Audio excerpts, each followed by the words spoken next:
दोस्तों, बॉलीवुड दिन भर के नए एपिसोड में आपका स्वागत है। आज इस एपिसोड में कुछ ज़बरदस्त खबरें हैं भाई साहब। सबसे पहले बात करेंगे बुढ़ऊ की। देखिए, ये खबर आई थी कि बुढ़ऊ ने एसएलबी से कहा है कि वो उसके साथ फिल्म इंशाल्लाह बनाए, लेकिन मैं आपको ये कंफर्म कर दूं यहाँ पे कि एसएलबी इंशाल्लाह बनाने के मूड में बिल्कुल नहीं है।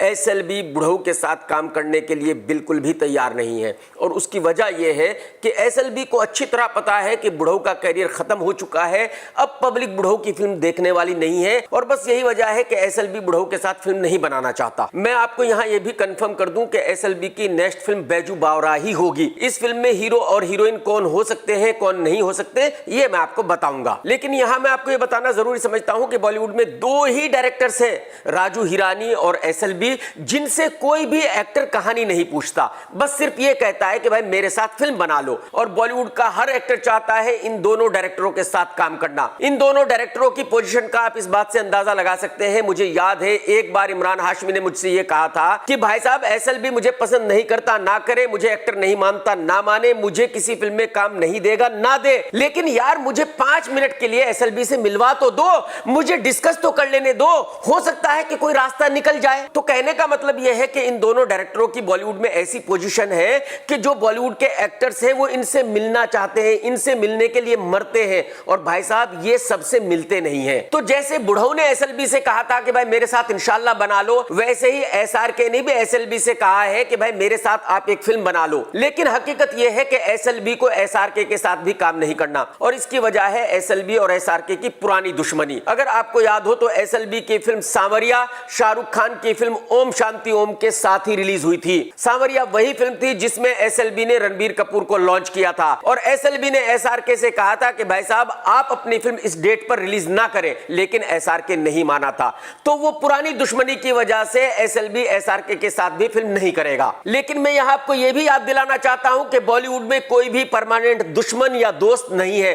तो हो सकता है कि एसएलबी कल एसआरके के साथ फिल्म चालू कर दे, कोई नहीं कह सकता। अब समझने की कोशिश करते हैं कि एसएलबी की बैजू बावरा में कौन हीरो हीरोइन हो सकते हैं। एक्चुअली एसएलबी बैजू बावरा को रणबीर कपूर के साथ बनाना चाहता है, लेकिन रणबीर कपूर एसएलबी के साथ काम नहीं करता। और मैं आपको फिर से याद दिला दूं कि एसएलबी ने ही रणबीर कपूर को लॉन्च किया था। मैंने इन दोनों के बारे में एक वीडियो बनाया था कई साल पहले, वो आप देख लेना, आपको पता चल जाएगा कि रणबीर कपूर एसएलबी के साथ काम क्यों नहीं करता। तो ये तो पत्ता खत्म। अब आते हैं रणवीर सिंह पर। एसएलबी रणवीर सिंह के साथ ये फिल्म बनाना चाहता है, लेकिन प्रॉब्लम यह है कि एसएलबी को जितने पैसे चाहिए उतने पैसे रणवीर सिंह के नाम पर नहीं मिल रहे हैं, क्योंकि रणवीर सिंह की पिछली कई फिल्में फ्लॉप हो गई हैं, और अब बहुत जल्दी रणवीर सिंह की करण जौहर वाली फिल्म रॉकी और रानी की प्रेम कहानी रिलीज होने वाली है। तो एसएलबी इंतजार कर रहा है कि भाई अगर ये फिल्म हिट हो गई तो फिर जाहिर सी बात है रणवीर सिंह के नाम पर पैसा मिल जाएगा, लेकिन अगर खुदा ना खास्ता ये फिल्म ना चली तो फिर रणवीर सिंह के नाम पर पैसा नहीं मिलेगा।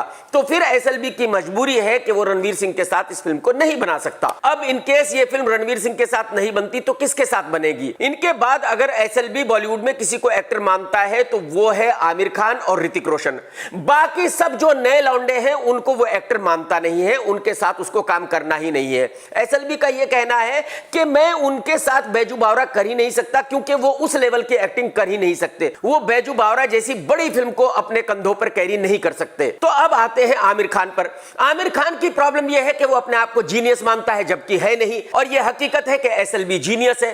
तो आमिर खान एसएलबी को उंगली करेगा, ये कहानी ऐसे नहीं ऐसे होनी चाहिए, ये सीन ऐसे नहीं ऐसे होना चाहिए। एसएलबी ये सुनेगा नहीं, एसएलबी गालियां देके आमिर खान को सेट से भगा देगा। तो इसका मतलब ये हुआ कि आमिर खान और एसएलबी भी एक दूसरे के साथ काम नहीं कर सकते, ये मुमकिन नहीं है। अब आखिरी हीरो बचता है ऋतिक रोशन। ऋतिक रोशन की प्रॉब्लम यह है कि वो लाइफ में बहुत ज्यादा कंफ्यूज है। वो अकेला ऐसा हीरो है कि एक फिल्म के लिए हां कर देगा और शूटिंग से एक दिन पहले मना कर देगा। और एसएलबी ऋतिक के साथ एक फिल्म कर चुका है, गुजारिश, और एसएलबी को अच्छी तरह पता है कि ऋतिक के साथ फिल्म करने का मतलब क्या है, क्या क्या प्रॉब्लम्स को फेस करना पड़ेगा।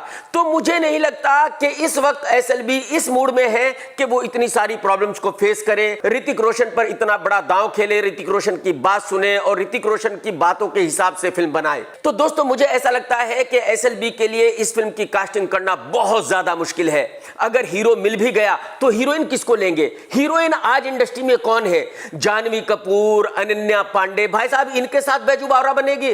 कैसे बनेगी? दीपिका और कैटरीना शादी कर चुकी है, उनको भी इस फिल्म में नहीं लिया जा सकता। और करीना तो पूरी तरह इंडस्ट्री से बाहर ही हो गई है, जाहिर सी बात है उसका तो इस फिल्म में होने का सवाल ही पैदा नहीं होता। तो सारी बातें सोचने समझने के बाद मैं इस नतीजे पर पहुंचता हूं भाई साहब कि अगर यह फिल्म बनेगी तो सिर्फ रणवीर सिंह के ही साथ बनेगी, और रणवीर सिंह के साथ यह फिल्म तब बनेगी अगर रॉकी और रानी हिट हुई। तो मेरे ख्याल में एसएलबी की इस नेक्स्ट फिल्म बैजू बावरा के बनने का पूरा दारोमदार रॉकी और रानी की प्रेम कहानी का बॉक्स ऑफिस है। यह फिल्म अगर हिट हो गई तो बैजू बावरा फटाफट बन जाएगी, और हिट नहीं हुई तो फिर इस फिल्म का बनना बहुत मुश्किल है। दोस्तों, टाइगर 3 की कहानी लीक हो गई है। सोशल मीडिया पर जो कहानी बताई जा रही है वो ये है कि टाइगर 3 में जोया और उसका पार्टनर उस दुश्मन को ढूंढ रहे हैं जो जोया का उस वक्त दुश्मन बना था जब जोया टाइगर से भी नहीं मिली थी, और वो दुश्मन कोई और नहीं इमरान हाशमी है। यानी कि इस पूरी फिल्म में इमरान हाशमी को ढूंढा जा रहा है और इमरान हाशमी चकमा देकर भाग रहा है, ठीक उसी तरह जैसे कि पठान में एसआरके और दीपिका जॉन अब्राहम के पीछे थे। अगर वाकई ही टाइगर 3 की ये कहानी है तो फिर मेरे ख्याल में बहुत अच्छी कहानी नहीं है, क्योंकि ना तो इमरान हाशमी इतना बड़ा स्टार है कि लोग उसको देखने थिएटर में जाएंगे, ना ही कैटरीना कैफ इतनी बड़ी स्टार है कि उसके लिए लोग थिएटर में जाएंगे, और बुढ़ों के लिए तो लोग थिएटर में जाते ही नहीं है, ये तो आपको पता ही है। और भाई साहब ये बात तो आप सभी मानेंगे कि अगर ये फिल्म ना चली तो बुढ़ऊ का कैरियर हमेशा के लिए खत्म, फिर बुढ़ऊ जो है वो टीवी सीरियल ही करेगा। दोस्तों, इससे पहले कि मैं अगली खबर पर जाऊं, भाई साहब अगर आपने मेरा चैनल अब तक सब्सक्राइब नहीं किया तो कर लो, घंटी नहीं दबाई तो दबा दो। भाई साहब अगर आप घंटी नहीं दबाओगे तो जब मैं नया वीडियो डालूंगा आपको कैसे पता चलेगा? नोटिफिकेशन नहीं मिलेगा, बात को समझो, घंटी दबा दो।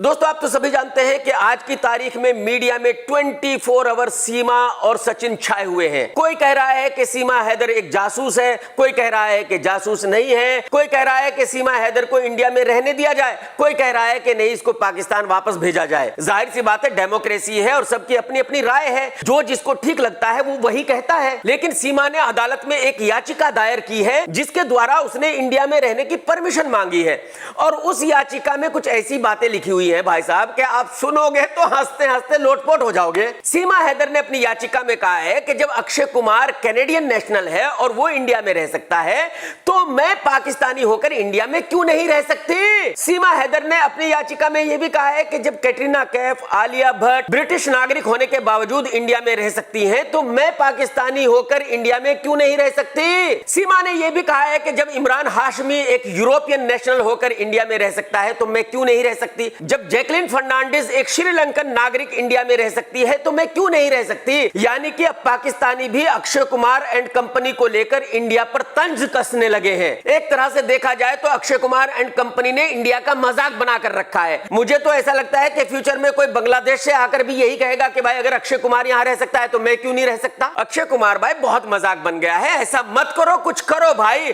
और अगर आपको अपना पासपोर्ट नहीं चेंज करना है, इंडिया की नेशनलिटी नहीं लेनी है तो इंडिया छोड़ दो, जाके कनाडा में ही रहो और वहीं फिल्में शूट करो और वहीं से अपनी फिल्में रिलीज करो, बात ही खत्म हो गई ना भाई साहब। इंडिया में क्यों रहना है आपको जब आपको यहाँ की नेशनलिटी लेनी ही नहीं है? आपकी वजह से सीमा हैदर जैसी लड़की भी इंडिया का मजाक बना रही है, कुछ तो रहम करो भाई साहब, ऐसा मत करो अक्षय भाई। दोस्तों, आप लोगों में से शायद बहुत कम लोग ही जानते होंगे कि अनिल कपूर का एक बेटा है जिसका नाम है हर्षवर्धन कपूर। ये लड़का भी ठीक उसी तरह महाफ्लॉप है जैसे कि बाकी एक्टरों के लड़के हैं। इसने अब तक जो भी 2-3 फिल्में की हैं वो सुपर डुपर डिसास्टर रही है, ब्लॉकबस्टर रही है। लेकिन जितने भी बॉलीवुड वालों के लड़के हैं वो कितने ही बड़े फ्लॉप क्यों ना हो, वो अपने आप को एसआरके से कम नहीं समझते, और उसका रीजन सिर्फ इतना सा है कि इनके पास पैसे खूब है। अनिल कपूर साहब ने हजारों करोड़ रुपए कमाए हुए हैं, तो जाहिर सी बात है हर्षवर्धन की फिल्म चले ना चले, एक्टर बने ना बने, जिंदगी में कोई कमी तो होने वाली है नहीं। तो हर्षवर्धन कपूर भी शो ऑफ करता ही रहता है। उसने एक वीडियो डाला, उसमें दिखाया कि भाई उसके पास 1-2 जूते नहीं है बल्कि सैकड़ों जूते हैं। अरे भाई साहब, आपके पास बहुत सारे जूते हैं मान लिया, लेकिन तेरी अपनी कमाई का तो एक भी जूता नहीं है इसमें मेरे भाई। तू खाता है बाप की कमाई का, पहनता है बाप की कमाई का, जिंदगी जी रहा है बाप की कमाई पर, रहता है बाप के घर में, तो इसमें प्राउड फील करने वाली कौन सी बात है वो आप मुझे बता दो भाई साहब। हाँ, आप इस बात पर प्राउड फील कर सकते हैं कि आप सुपरस्टार अनिल कपूर के बेटे हैं। तो सोशल मीडिया पर जब किसी ने हर्षवर्धन कपूर से पूछा कि भाई साहब ये इतने जूते आपने किसके पैसों से खरीदे, तुम्हारे पास अपने पैसे तो है नहीं क्योंकि तुम तो सुपर डुपर डिजास्टर हीरो हो। तो हर्षवर्धन ने रिप्लाई किया कि दुबई में एक औरत है शादीशुदा जो मुझे बहुत प्यार करती है और जो मुझ पर इतना खर्चा करती है, सारे पैसे वो मुझे देती है। मतलब बेसिकली इस लड़के ने एक औरत की बेइज्जती की। भाई साहब हर्षवर्धन कपूर साहब, आपकी जो शक्ल है ना वो हथियार के टोपे जैसी है। जरा कभी आईने के सामने खड़े होकर देख लेना, आपकी ऐसी शक्ल ही नहीं है कि कोई शादीशुदा औरत आपकी शक्ल पर देखे। देखना तो बहुत दूर की बात है भाई साहब, अगर थूके भी। और ये मैं आपको पहले भी कह चुका हूं कि मैं आपके बारे में इसलिए कुछ नहीं कहता क्योंकि अनिल कपूर साहब मेरे बड़े भाई हैं, उनकी मैं बहुत इज्जत करता हूं। वो अपने दम पर बहुत बड़े सुपरस्टार बने हैं। तो जब आप पब्लिक से बात करते हो थोड़ी तमीज से बात किया करो। तुम्हारी औकात कुछ भी नहीं है भाई साहब, you are a 2 rupees person. तो 2 रुपीज पर्सन होकर ही बात किया करो, हवा में उड़ के बात मत किया करो भाई साहब। दोस्तों आप तो जानते हैं हाथी नुमा सिंगर बादशाह को, धड़ी खाता है धड़ी हगता है और जब ये परफॉर्म करता है तो कहीं भी गिर जाता है। आप जरा देखिए ये कहीं परफॉर्म कर रहा था तो कैसे गिरा, जरा आप देखिए।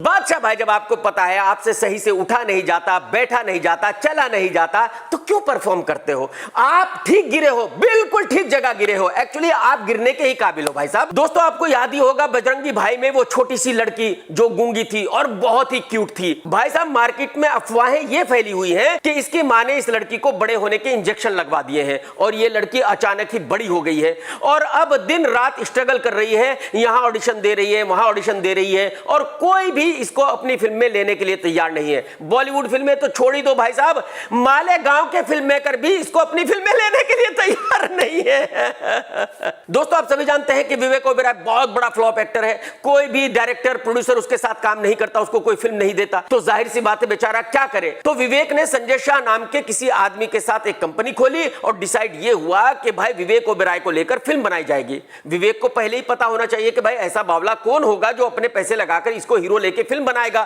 तो संजय शाह ने इससे कहा कि भाई पैसे भी तू ही लगाएगा। विवेक ने कहा चलो भाई मैं ही लगा दूंगा लेकिन फिल्म तो करनी है। अब संजय शाह इससे थोड़े थोड़े पैसे लेता गया और जाहिर सी बात है वो पैसे उसने उड़ा दिए।